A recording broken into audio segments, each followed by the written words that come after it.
Right. I think we're getting everyone on and just giving a minute here and we'll get started. And we will be recording this webinar today.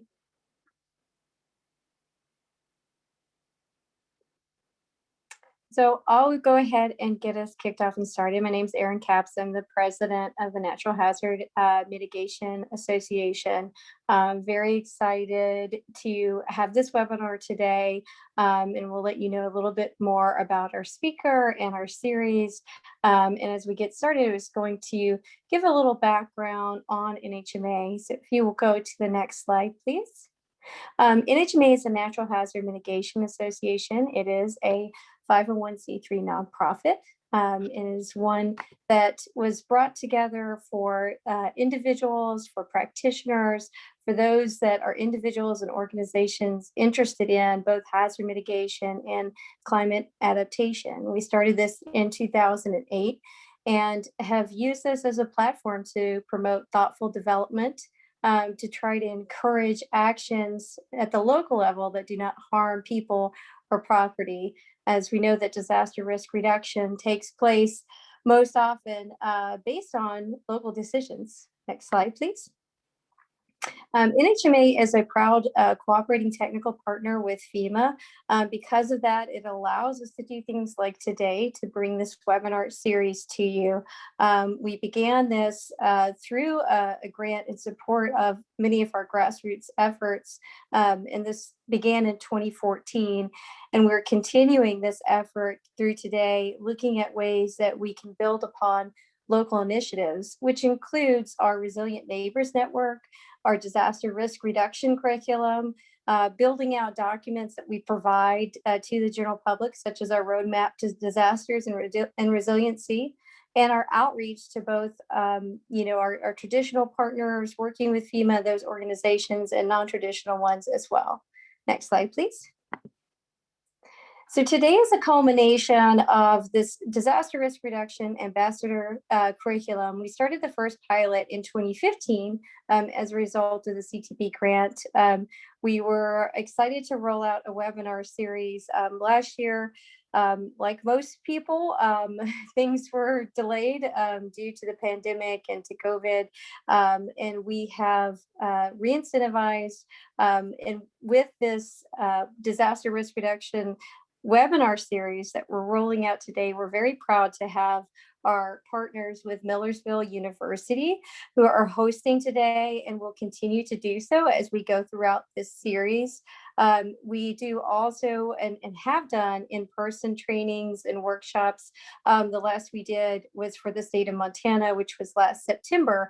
And we continue to continue those educational resources and curriculum, but also to have this webinar series available for those that maybe are unable to attend conferences or want to just keep in touch with what's happening with FEMA as well.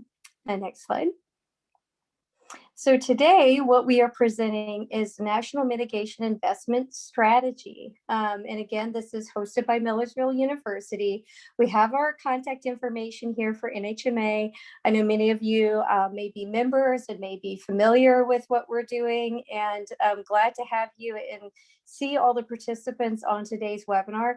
We will have more, as this is the start of a series of webinars, but today we will have Ms. Jamie Leigh Price.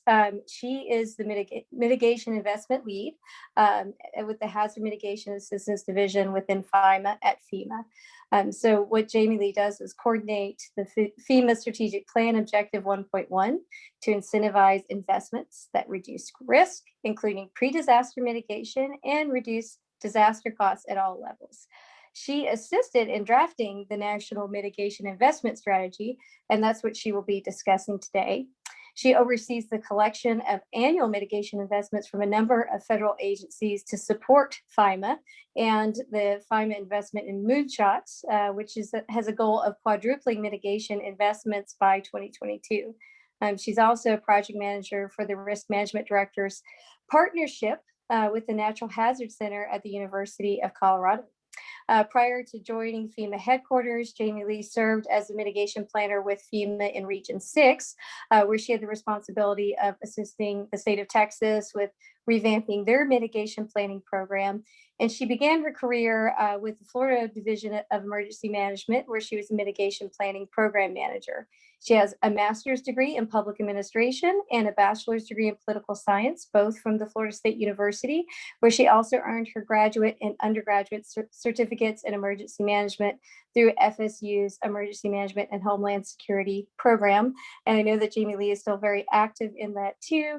And I would encourage you all to look into the great work that she does in helping those graduates and graduate students and looking at their future in emergency management and mitigation and how you can support those efforts through various nonprofits and donations with conferences as well too.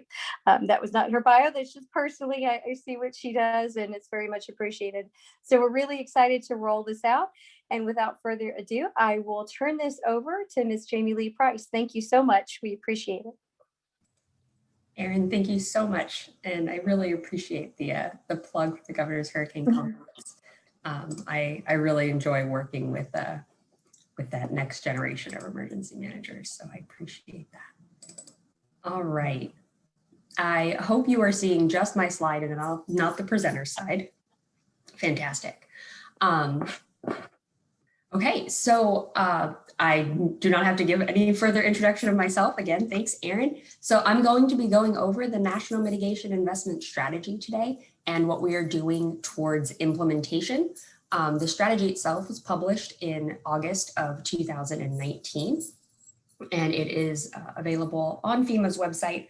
The total document is about 35 pages, and that includes appendices, so it is very easy to use and read. It is written in a plain language and with the audience of the whole community. So if that is not something that you have looked at, I hope that you will quickly Google it and download it and go ahead and look through it after the presentation. Okay, so the Mitigation Framework Leadership Group, or the MITFLAG, is the group that was charged with creating and writing the National Mitigation Investment Strategy. This came about from a report from the GAO that looked at our investments across the federal family post Hurricane Sandy and showed that we needed to have a little more alignment. So that's where the entire concept of it came from, and the MITFLAG was charged with taking that on and writing this strategy. The MITFLAG itself is a federal group, so it's a federal policy coordinating structure. We do have up to 10 spots that we are allowed to fill with state, local, tribal, and territorial representation, or SLTTs. And I am proud to say that 2 years ago, we did have every portion of that, SLT and T, represented. And this year we have state, local, and tribal represented. And that is something that we are very committed to ensuring that we always have all 10 of those spots filled and that we have a wide representation possible. And that's to make sure that while we know that we are working this from the national level, ultimately, everything we do trickles down, and we want to make sure that nothing that we are doing is too out of touch and make sure that we have that representation.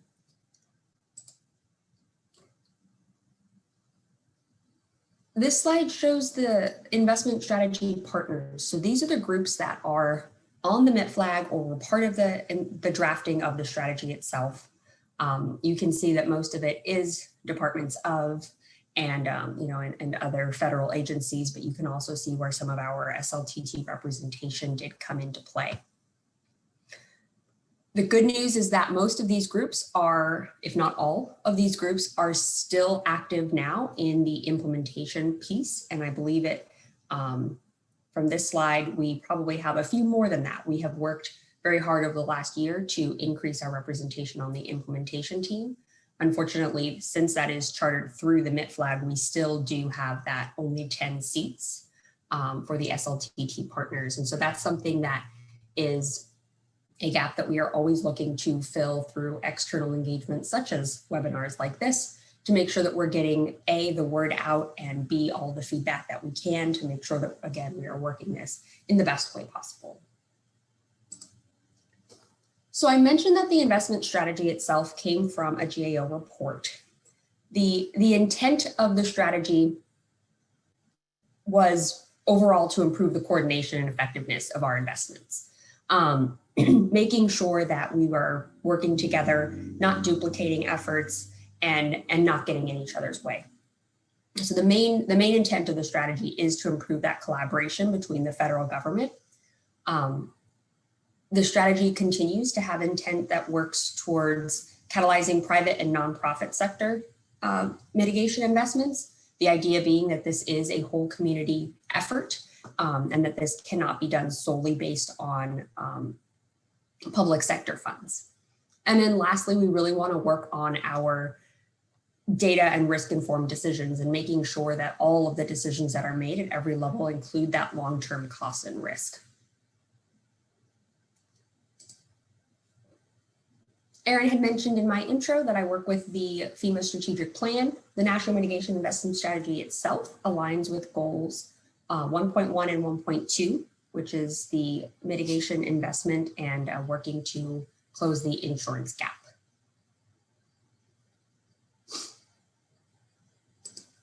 So with that, we will dive directly into the strategy. Each of the strategy's goals have 3 recommendations that I will get into in future slides, but I would quickly like to go over the goals themselves. The first one is to show how mitigation investments reduce risk. This is really all about making sure that we have an understanding of what mitigation investment is and how it protects what you value, whether you are an individual or a homeowner or a community. Goal 2 really was the original meat of the strategy. This was the portion of coordinating our mitigation investments to reduce risk. This looks at really aligning our programs and our incentives across the federal family to ensure that we are reducing our complexity and that we are increasing our access to the mitigation resources that exist. Goal 3 of the strategy happens to be my favorite. That's making mitigation investments standard practice. The idea behind this goal is that we would have mitigation be automatically part of every decision that we make, whether it is a capital improvement plan or it is the building of a new either house or development.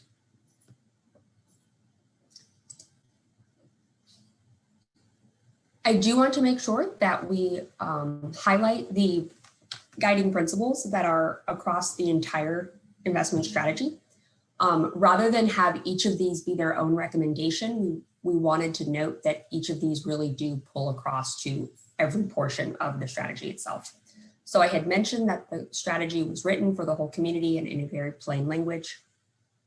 We also wanted to make sure that it was consistently brought through that we work on regional and community planning, that we prioritize nature-based solutions and natural assets, that we link with our risk reduction and financial risk transfer. We're always looking, as mitigation always does, forward at changing conditions, and that we always prioritize and highlight our vulnerable populations. So diving deeper into each of the goals of the strategy, recommendation 1.1 is about making our mitigation investments relevant. This is the portion of the strategy that really talks about getting at the why and making sure that rather than seeing mitigation as an additional expense, we understand why the investment exists and why it's important. 1.2 works to build that capability and capacity of our communities. One of the barriers to mitigation is local and state capability and capacity. So focusing on making sure that that's something that we are actively increasing is one way to help ensure that we are reducing risks across the whole community. And recommendation 1.3 talks about using common measures. The idea here being to make sure that we are all speaking the same language and that we are able to compare mitigation actions and investments across the board so that we are making sure that we are making risk-informed decisions.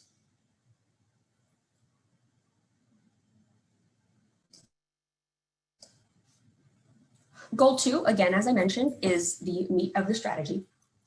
Recommendation 2.1 talks about making risk information more available and easier to use. An example of this already taking place is the most recent National Risk Index that was published by FEMA. This recommendation really talks about if we want our decisions to be data informed and risk informed, we need to make sure that that information is out there and is easy for all of our users to get to. For recommendation 2.2, this is the ultimate automatic, this is exactly what the strategy is supposed to be doing, aligning our program requirements and incentives. We are currently looking into how to implement recommendation 2.2 with one of our implementation team work groups, and I'll get into some of those actions later. And then lastly, recommendation 2.3 to make funding for mitigation investment easier to access. I had mentioned there are a number of barriers to our mitigation resources. First one being capability and capacity, and one of the main other ones being not knowing that they exist. So by making sure that these resources are easier to access, we can work to break down yet another one of those barriers to mitigation.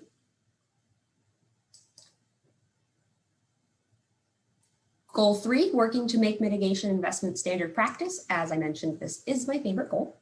I like to look at this goal as ensuring that rather than us using mitigation as the sprinkles on top of the sundae, that it is actually the ice cream and that it's built in automatically and no decision is made without it. So recommendation 3.1 really works on the adoption and enforcement of our up-to-date building codes. We all know that building codes are extremely important, and the most recent Building Code Save study shows that for every $1 spent on building codes, you can save up to $11 in future disaster costs. Understanding that it is not as easy as it sounds to implement and or to adopt and enforce building codes, but we still understand that the importance is there, which is why it does have its entire own recommendation. FEMA is currently working on a federal building code strategy, and hopefully that will also help to further realize this recommendation. Recommendation 3.2 talks about strengthening our critical infrastructure and lifelines. The idea behind this recommendation is to make sure that we are not doing things in any sort of bubble or silo. The example I always give is it's one thing for us to make sure that a hospital is built in a way that can withstand whichever disaster takes place or whichever hazards it is exposed to.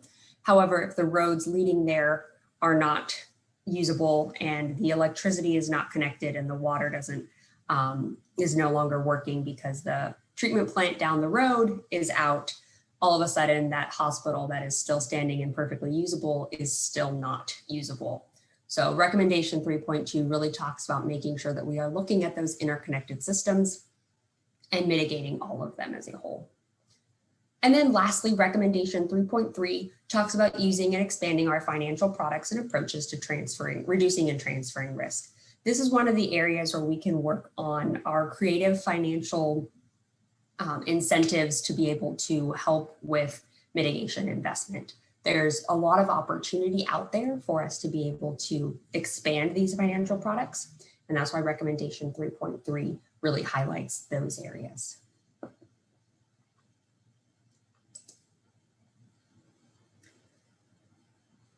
So the investment strategy itself is fantastic, and it's a great document that can be picked up and read and implemented on your own, but we wanted to make sure that we were implementing it at the national level as well. So we do have an implementation team, which is federal interagency chartered under the MIT flag, as I mentioned prior.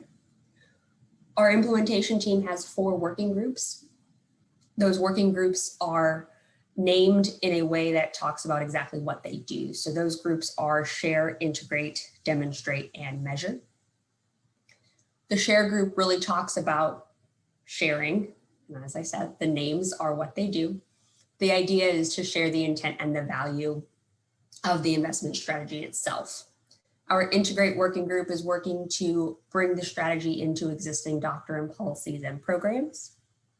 Our demonstrate working group is validating the investment strategy as actionable across the whole community. And our measure working group is looking at ways that we can measure the success of the strategy. The implementation team does run on a fiscal year basis. So we start up in October and then go through September of the following year. We have it broken down into these 4 work groups, which are each co-led by a FEMA and a non-FEMA co-lead. Each year we determine the initiatives that we want to take on for that year. And then towards the end of the year, we present those deliverables to the MITFLAG. So this year, our implementation team's initiatives, which will be delivered by the end of July, the share working groups working on a mitigation resource portal. Ideally, this would be something where all of our mitigation resources across the federal family could be identified in one location. This is something that has been called out as a need by a recent GAO report, as well as a recent NAC report. So that's something that they're working on a proposal for and a concept of operations. SHARE is also looking at collecting best practices and success stories from across the federal government, specifically focusing on ways that we can ensure that we have examples for each of the types of resources that we show on our portal, and particularly looking at anywhere where there was creative sharing of funding across programs. Our Integrate working group is looking at soliciting input on some critical challenges from our partner organizations and looking at identifying and reviewing some alignment or opportunities across some of our current policies and programs.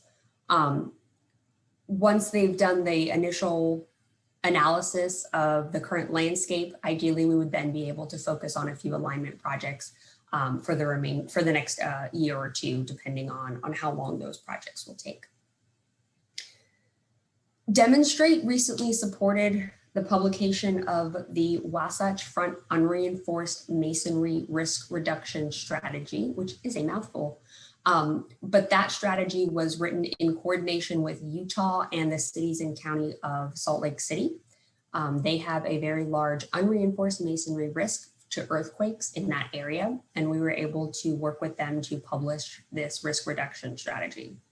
Now that that was published back in March, Demonstrate is going to be working on creating a document that pulls the best practices from that pilot project, working on the transferability of the process and identifying requirements for our next on-the-ground project.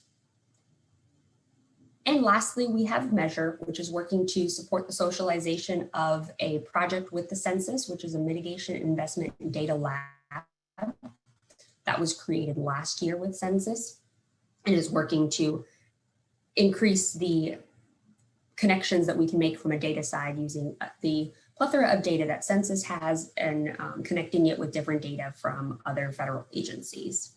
And Measure is also working on identifying metrics that can be used to measure our progress towards the National Mitigation and Investment Strategy, as well as how to measure disaster suffering.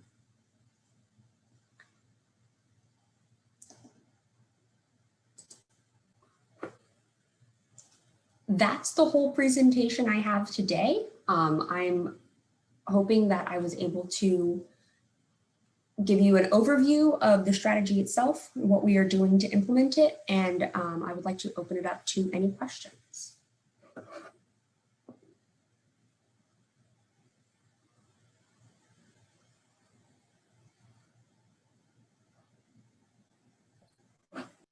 So far, we don't have any questions, but if you want to raise your hand or ask to unmute, you can also do that. And, add any comments or questions that you might have, or again, you can chat them in the chat bar.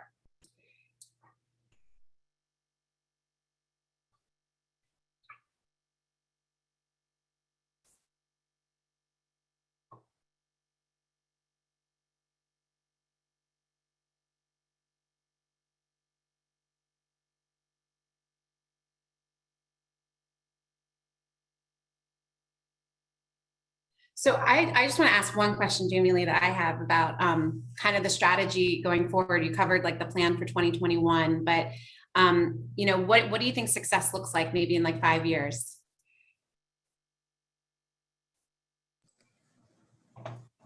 That's a fantastic question. And we have been looking at trying to create longer term projects as opposed to our annual fiscal year projects. And from a personal standpoint, from the investment strategy itself, I would love if our communities had started looking at their mitigation plans as investment strategies as opposed to checkbox exercises for our grant programs. And if we were really starting to get towards that goal 3 of making things more automatic and making sure that mitigation was really built into everything. So I know a huge piece of that is to work on breaking down those barriers to our programs. And so I really want to make sure that we are working on identifying and breaking those barriers down. And theoretically in 5 years, have it be not as hard of something. And when I say mitigation, to have fewer eyes roll at every conference that I go to. Right. Yeah, more just embedded into the process, like just a natural part of it. Exactly. And someone asked a related question, actually in a direct message to me about, do you guys have, and that's what she was asking, are there milestones, like the timeline for moving this forward, I guess, beyond 2021? Is there any other things you could add there? So like I said, we do identify our initiatives on an annual basis. So once we pull these deliverables together for July, we will start our fiscal year 22 deliverables. So this is an ongoing implementation team. We simply try to take the elephant one bite at a time and do our initiatives based on annual pieces. A number of the initiatives that we've pulled together really are sort of like phased projects, right? So I mentioned the mitigation resource portal. Right now we're doing a proposal of what that would need to look like, and costs and everything that goes into creating a website. And then the idea then being that next year we would create that website, and then the following year we would make sure that we were pushing the website out and bringing everybody to it and continuing to build it out. So some of them, like I said, do have relatively clear follow-on initiatives, but we're trying to make sure that we are only eating the elephant one bite at a time. Got it. Thank you. Really helpful. So I don't see any other questions in the chat box. I'll give another 10 seconds or so to see if anyone has anything else. And I know Jamie Leigh also provided her contact. Just really appreciate your time today. So if there's no last questions, I think we can adjourn early. Brandy, this is Seppi. I just wanted to let you know there was a question in the chat that was sent, I think, to me privately as host. So go for it. If I may read Great. it to Jamie Leigh. Is the strategic team, one, engaged in the BRIC project selection process in any way? And 2, is this program part of the rollout? And what is your opinion of the projects proposed in the first application section, if you've had access to that information? Absolutely. So BRIC, the Building Resilient Infrastructure and Communities grant program, which did replace FEMA's pre-disaster mitigation this year, that is managed within the Hazard Mitigation Assistance Division, where I also work. The investment strategy, the team, as well as myself as the coordinator of the implementation team, did work with the BRIC team when they were developing their first NOFO, and we continue to work with them now as we look into year 2. I have not had the privilege of being on the review panel, so I am not sure what those projects look like, but I do know that we were vastly oversubscribed. This year, we had about $3.6 billion worth of projects that had been applied for our $500 million pot of money, which is both encouraging and heartbreaking to me. It's encouraging to see that there are so many people looking at this new program as an opportunity. It is also heartbreaking that I know that we simply do not have the amount of money to fulfill that full gap. So that's about the coordination that I have with BRIC. And I do want to answer, I see a question directly to me. Are there other geographic areas of priority, example, the Wasatch Front, for more local strategy development? So the answer to that question is yes. We are working to make sure that our on-the-ground demonstrate projects are diverse in their not only risk focus, so this time we looked at earthquakes, and that was that was up in Utah, Salt Lake City area. We are looking at having our next project be something completely different from that. The idea behind these projects is that they are able to be replicated. So somewhere else that has a similar risk could pick up that project and work to implement it in their area. And so we're looking to do a completely different geographic area and a completely different risk for our next on the ground demonstrate project. What that is right now is to be seen, but we are looking to change that. I do see someone's hand up, so I don't know how the moderators want to handle muting and unmuting. And then I have a few more questions that have come directly to me as well. Hi, my name is Beth Schrader, and I'm from New Hanover County in North Carolina. And I just was kind of curious, one of the things that we struggle with in terms of sort of defining the benefit or the value of some of these programs has to do with the way we do the BCA, and that not all of these programs, not all of the benefits are easily captured. And so as you are doing the implementation, will you all be looking at sort of some standard ways, to be able to do some valuation things, particularly on the side of equity or some other challenges in regards to that? And then also, as we're thinking through climate change and how, particularly as a coastal community, we see that changing on a decade by decade basis, and how can investments today actually help prevent something in the future, much further in the future, and how do we look at that from a risk perspective and a benefit perspective? Absolutely. So the BCA process is continuing to be looked at FEMA, and one of the things that we're working on right now is some of those. I guess the best way to put it would be like prefix BCAs on certain projects, so that rather than having communities have to go through the full BCA process, we know that certain projects already meet it, and so they would be able to sort of skip that piece. So that's something that we're looking into. And the BCA piece does fall into one of those barriers to mitigation that I was talking about when it comes to what the implementation team looks at when we're working on what to pick each year. So I definitely wouldn't see it as out of the realm of possibilities for potentially maybe our integrate team to look into, or even our measure team to be looking into some of those BCA questions.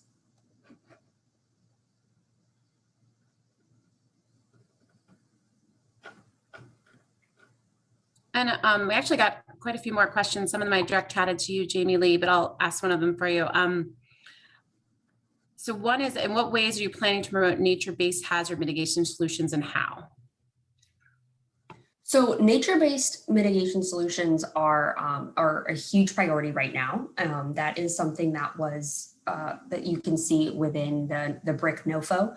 And FEMA did recently publish a nature-based solutions resource, and that's something that we're pulling on very highly as we look at what our future grant programs will be able to offer. And that's something that we were able to work in coordination with EPA and other stakeholders to be able to create, to make sure that we're prioritizing the right types of projects. Got it. And one commented, I appreciate the work put towards the strategy, particularly the stakeholder investment. How are we building our partnerships and closing the gap with state and local partners? As we know, particularly with public assistance mitigation, the sooner we can get involved, the better. What strategies are being created to address our ability to collaborate with the applicant briefings supported by the state?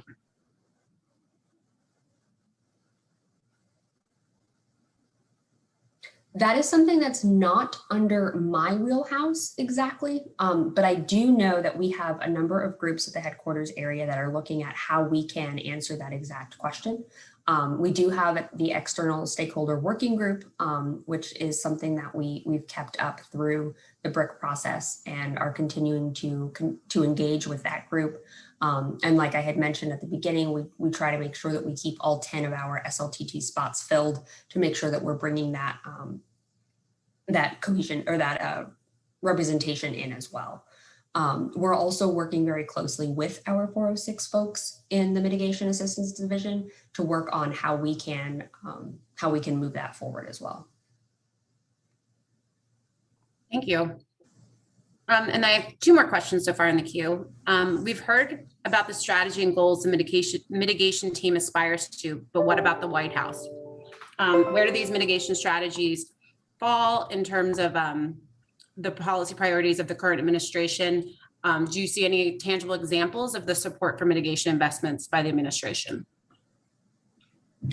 Absolutely. So a number of the most recent executive orders that have come out have been focused on climate change and making sure that we are, building back better, which is ultimately a synonym for mitigation when it comes to on the ground projects. So yes, there's a lot of alignment with what we are doing and with the current administration's priorities, which is definitely something that I see as hopeful. And you can also see that that priority when you look at recent GAO reports and recent both draft and past acts recently. So like the STORM Act, which of course is an acronym that I do not know what STORM stands for, but that is looking at the possibility of opening up a state revolving fund for mitigation funding. And then most recently, the PREPARE Act is currently in draft. And that's looking at making sure that we have an interagency council specifically looking at resilience to natural hazards across the country. So I do see the current administration's priorities aligning very much with what we're doing here. And I think that that's going to continue to work in our favor. Great. And then the last question I had in the queue is, how would an organization such as NHMA provide input to the MIS investment team? So one of the best ways to provide that input is to show up to events like these where we can talk about what these initiatives are that's going on and how we can make sure that we are getting them out there, as well as working on making sure that the investment strategy itself is continued to be shared and is able to be worked on at every level. As I said at the beginning, this is a whole community document. So it is something that there are portions of it that really could be done at both the individual or even an organization like this level. And I think it could be really helpful if a group like this would look into the strategy and see what pieces they might be able to move forward.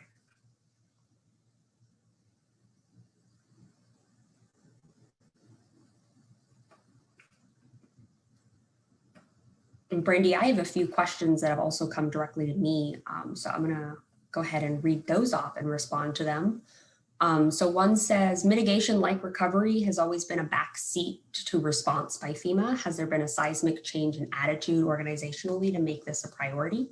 I would say yes. A number of years ago when we organized FEMA and started the umbrella of resilience, there has been a lot of priority placed on the non-response side of emergency management.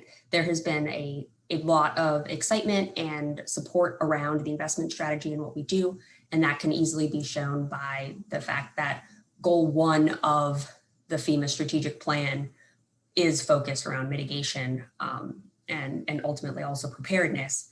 So I think there has been that shift both organizationally and with the individuals who I am happy to call my colleagues. A second question that popped up here is, as part of recommendation 2.1 to make risk information more accessible, will part of that plan involve providing updated or new data to be housed on FEMA's National Risk Index? So we are working closely with the group that implemented the National Risk Index, and that's definitely something that we will continue to do and to make sure that the data that we are able to either access or find and add to will be continue to be housed on the National Risk Index. That is, of course, not an end-all be-all resource. There are plenty of areas where data can come to play.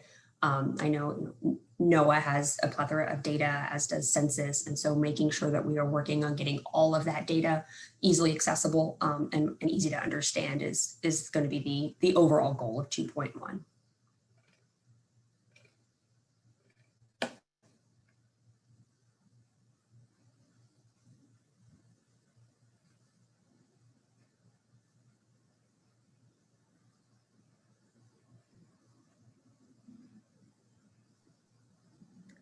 Jamie Lee, any other questions that you wanted to?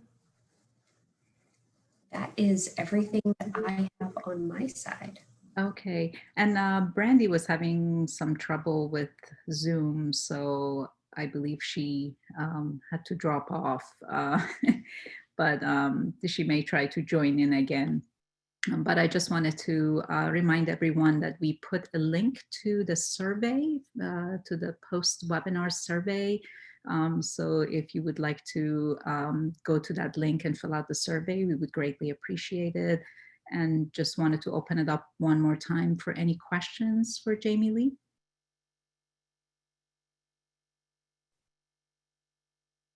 All right, and I don't know if any of the other NHMA representatives would like to comment. Please go ahead.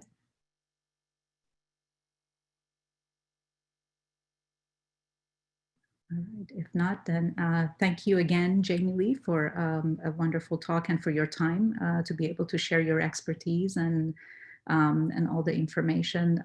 So there's one more comment I would like to share. FEMA would also be interested in hearing feedback on important gaps or opportunities in mitigation investments. So I wanted to share that with you. Also, Brady Bones wants to be co-host, please. Sorry. I'm sorry. I'm sorry, Keston. Would you be? Never mind. You get. Sorry.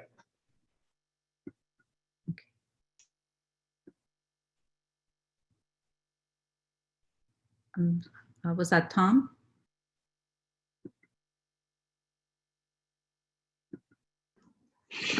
It wasn't me. I think somebody said that Brandy needed to be co-hosted, but on behalf of NHMA, I would like to thank you for this presentation. But I can tell you one of the questions too was asked about benefit cost analysis and trying to get all the benefits in that software. We recently had a meeting with the BCA folks, NHMA did, on a draft white paper on benefit cost analysis. So there's going to be more to follow through our organization on that. It was really, really good meeting and looking at the capturing of those benefits.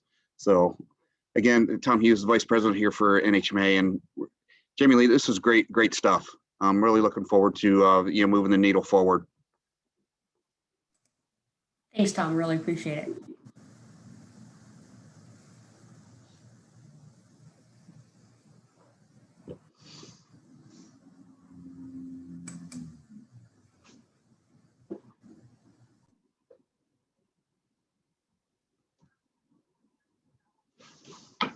Well, if there are no other questions, I would like to say thank you for all of you joining, and thank you again, Jamie Lee, and thank you again for filling out the survey. And we look forward to the next seminar / webinar, which the information will be shared with you.